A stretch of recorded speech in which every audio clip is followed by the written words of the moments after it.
mayam ko si IKEA da lai gari park torame ado mi kya leibu ude pot se kai ke sum yinge lakpane ba ko ado IKEA tour torake mayam yengalake leibe leibe ba tour phawdi torake zadra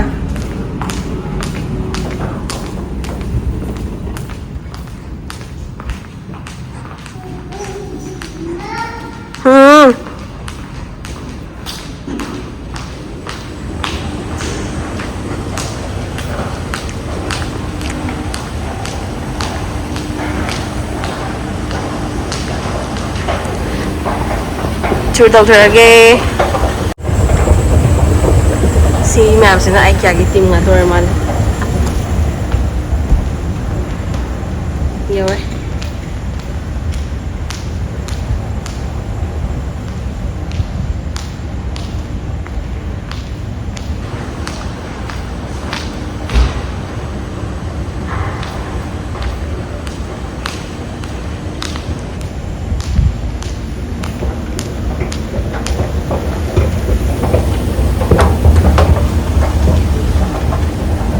yung siya napaga lagi ma'am say ako isa pa ay matagtahan siya lagi ato matagtay kong daragi anong parani ba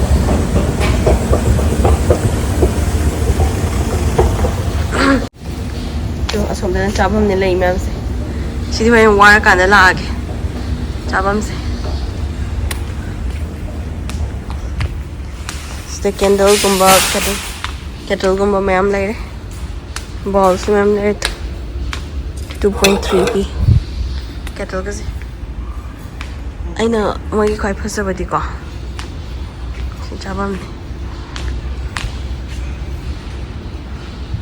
ay magi quite pasabadi so na sema thambazi so sema thambazi ni am chaiz na cha sai sema thambazi hay ko yum pasaba sa kan sai sema thamna ba video sema la hori fare wow idea am na video sema sai la hori ko ko sai yum pasaba sa kan da Semana sema thamna ko siyo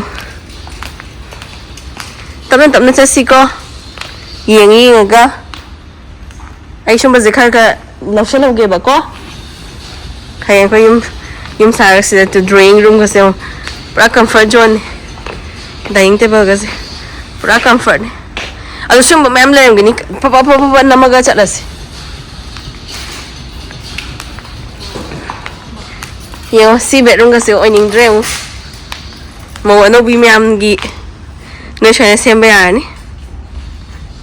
naka na sofa nga thamda na sign adagi no gi wardrobe ka do sign sembe ani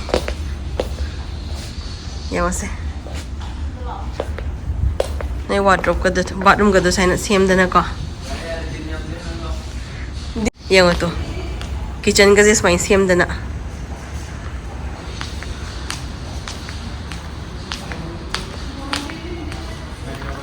sini laundry room ne si laundry room sofa ka sam dari recliner ka nuai ba ko paira le sofa ma'am tam ta se sofa ma'am paira ka lai re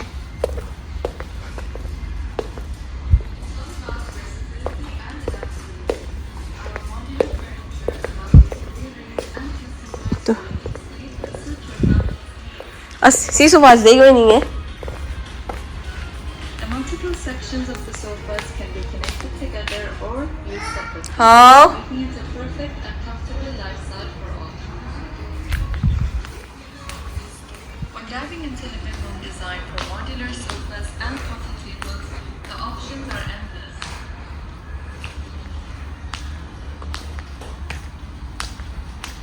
Sigas de ing lau ni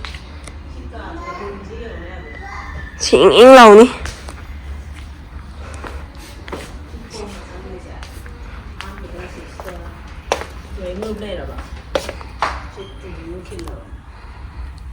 ing lau kitchen ga support ka sai am chan ni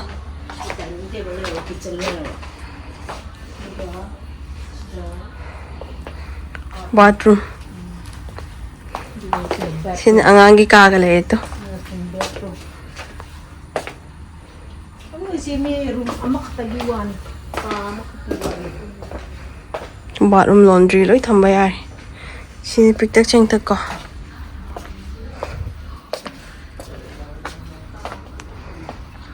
Lem color ga ko. Lem color ga no ain.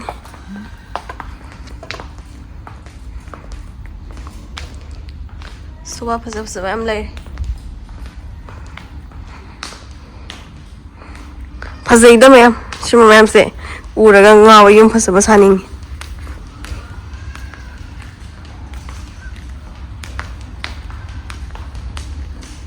Yengone sidabu kya ada phazagrabanu color combination ga sida moro phazariba setting chana chana bani mon sema thamis yone kya phazainyo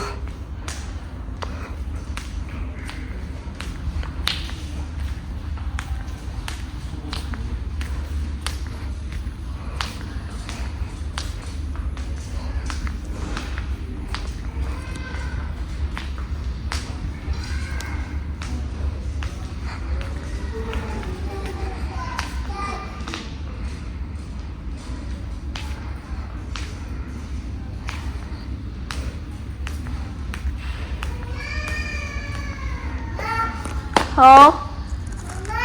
Oh.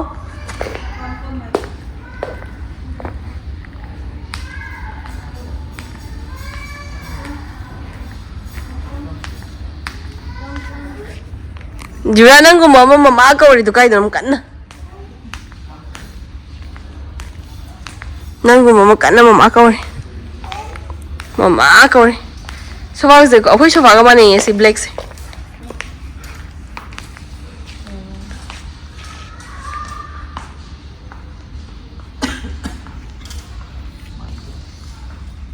Moine si part khara yausagi ba. Machu jing ji ong phasat ram na. Se ma samban na ko phazai. Si lem ka thamninge bedroom gi nakanda. Wa si studies ju phazai. Office mini office ni. Sidi lawyer gi kamal light ma ang thamaga black hoega. Setting se phasa na ko. Ha.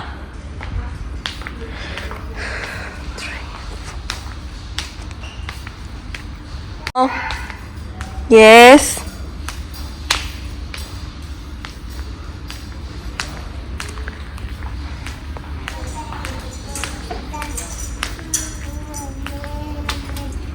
Mama.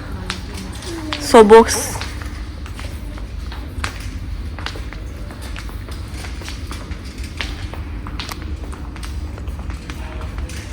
Anh học gì em nhìn nhìn xem này cô lịch vào section từ này nhìn nhìn đây xem em sida na angang gi like TV ma'am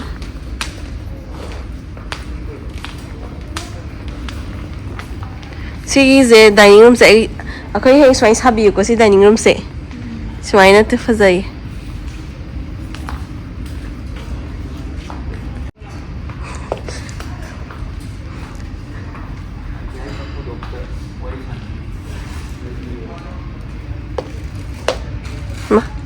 se sofa ka ga lady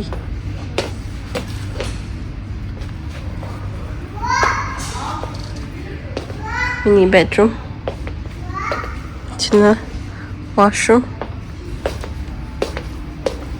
she's done palm kon thana bas take a look hai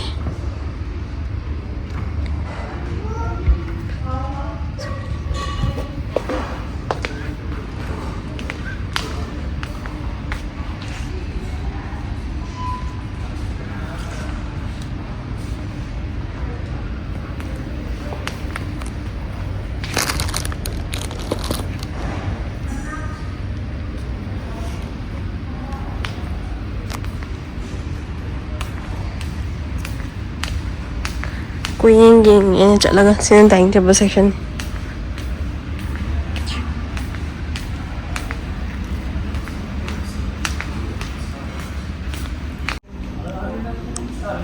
Kasi ima juga sih. ꯇꯝ ꯂꯥꯛꯇꯣꯡꯁꯦ ꯐꯖꯗ꯭ꯔꯦ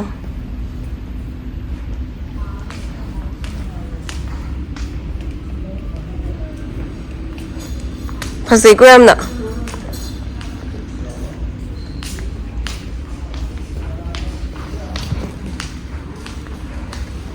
ꯆꯠꯄꯤꯌꯨ ꯆꯠꯄꯤꯌꯨ ꯑꯩ ꯅꯝꯕꯤꯒꯦ ꯑꯁꯤꯅ kitchen ꯑꯁꯥꯡꯕꯩꯅꯤ ꯃꯐꯝꯗꯤ ꯂꯩꯇꯕ ꯁꯥꯡꯕ ꯑꯗꯨꯒꯨꯝꯕ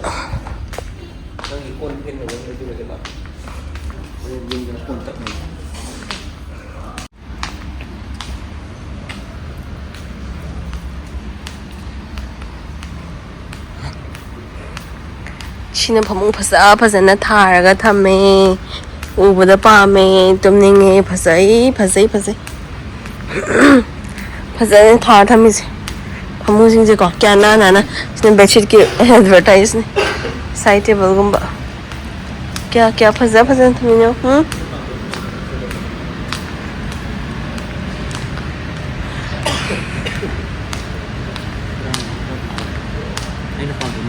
ꯈꯪꯉꯦ ꯑꯩꯅ ꯑꯗꯨ ꯂꯩꯕ ꯇꯜꯂꯦ ꯍꯣꯇꯦꯜꯒꯤ ꯃꯥꯜꯂꯦ ꯍꯣꯇꯦꯜꯒꯤ ꯃꯥꯟꯗ꯭ꯔꯣ Yes. Yes. Yes. Diragi. Hayang nanggi diragi ka. Atu diratu. Diratu nanggi ka oya ni se. Fazaye. Smaina. Ai sing aw su photo namakki bani. Hauzik ta gauna. Fazaye. Chisu. Office की chairs में आमसी और ओह चिन्हने जुरागी लाइटी में आमी और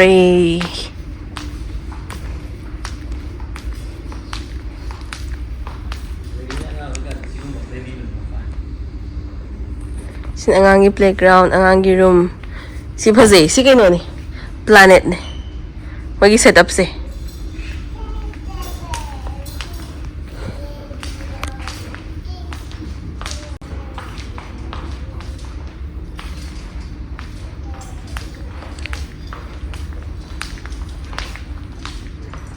angangi chakthung bi sana bamni oven gyawe dira nangi phamung se lai tu kangan gyawarga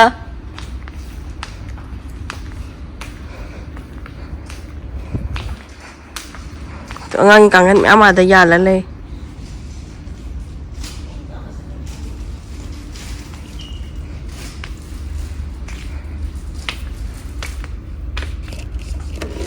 Jam home wand.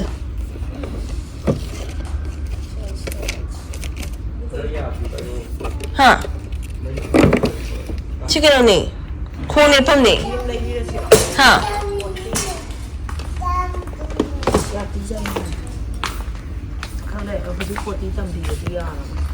Angang podi tong na. Angang podi tong na phasa bagam yaw. Manga. angang phamna baga se am yaw me ni pan phi ba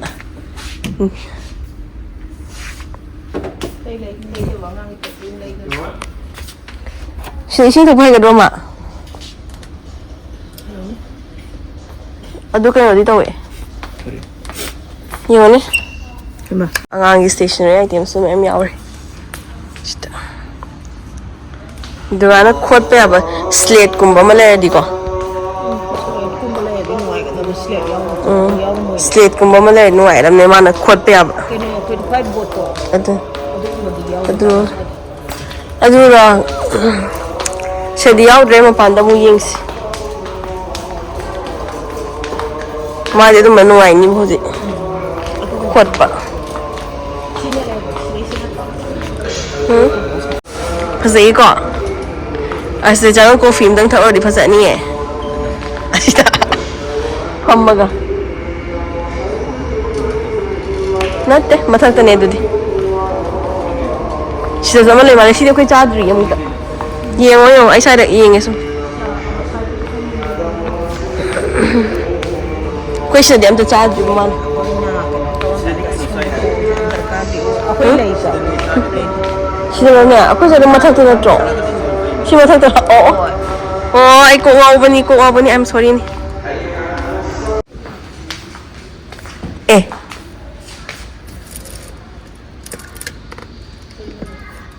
Sila. Sila tanga na ba?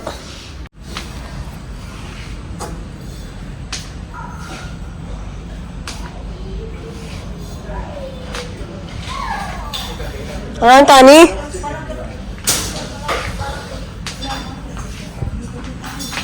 Ay di kulik si uday tangaway ba? Kulik si uday tangaway ba? Hekta pa may kulik si uday.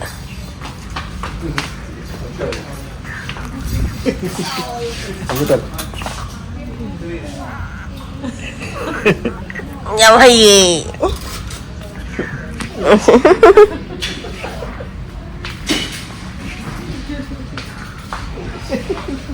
Baik itu.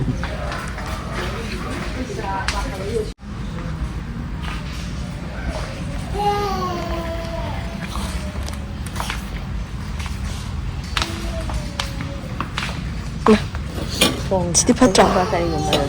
Aku shumbu ani di da karar bane.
Mayam ay kolik ubada ngawri kanda video ga lawni lai kawre ay kolik se khara ngawjei ba ko aduna adu nami kanda adu yin kanda ne mama da video nam biyo na piram maga nam su nam birak tre aina su kawre adu ay kolik ta ngaw le khandi ay kya chang pase pu ngaw Semangat.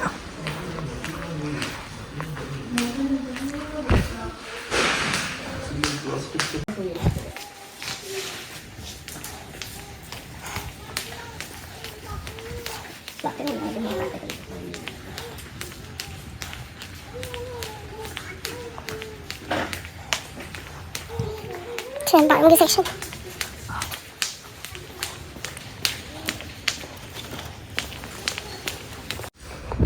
Tumo kayo may awit side.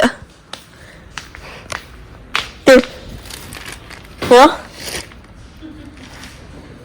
Tumo kayo may awit tumem. Makal gitu tumo yaw.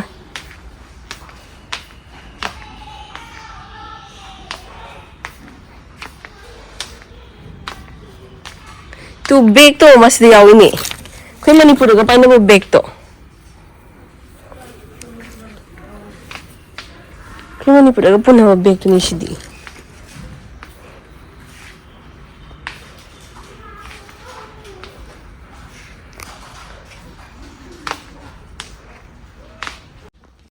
Mani, si daing ti mamatagtaga hapa dun eh. Si, hayang ako iloy hap yaman eh, si. Si Fazadong si. Amat ang hapa dun eh, daing ti mamatagtaga.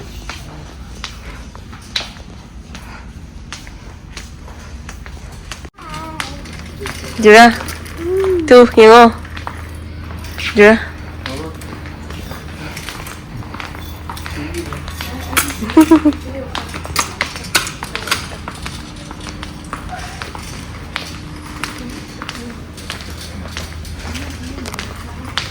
Swimming siya pasap-pasap na. Kasi lay mi ama mo yun.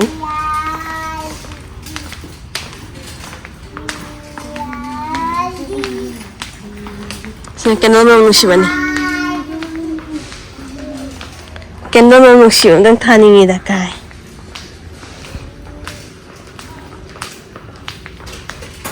Tuman nushiba candle. Manam hana lai ko.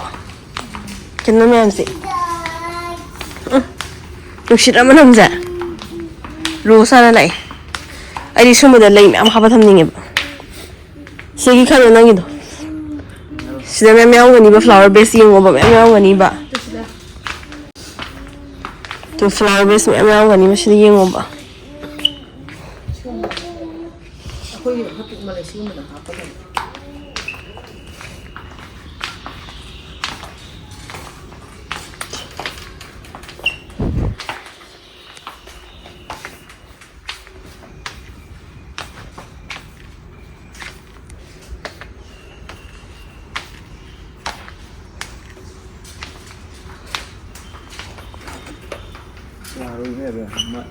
Dekthar kalau ini kena tahu.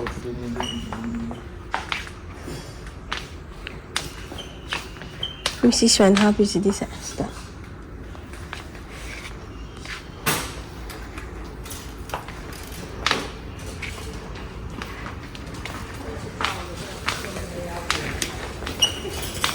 Ha. Keming ko.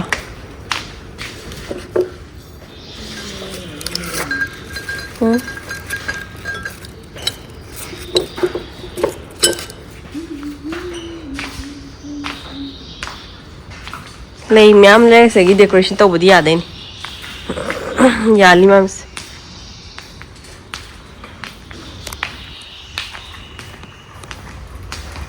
Khuya lei le. Sini le tau ni ba chiu ma sa ba ja ma am thom ya tau. Yam tham ba ya bne do yam tang hai ba. India do online chi di pha ba. Kuni tho yo pi hai ba yo ne.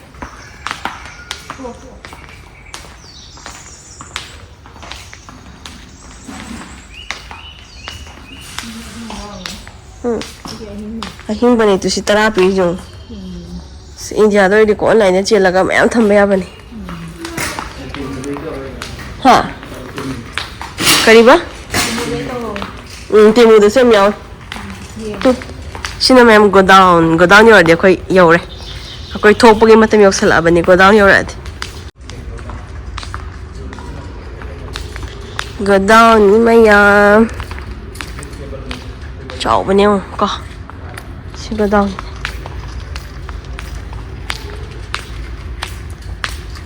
Akoi de shumban ta lai wai do. Sina kha chao hen ba.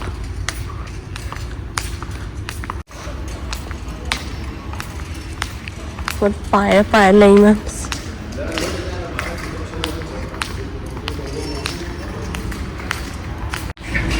em thốt nó ta cái lồi này bả nhìn cái đó khai nhìn cái này cái đó khai lấy em chẳng ai đi có ở đúng phố chợ pam bả thằng kia mình nhớ đúng ông ấy cái đó khai lấy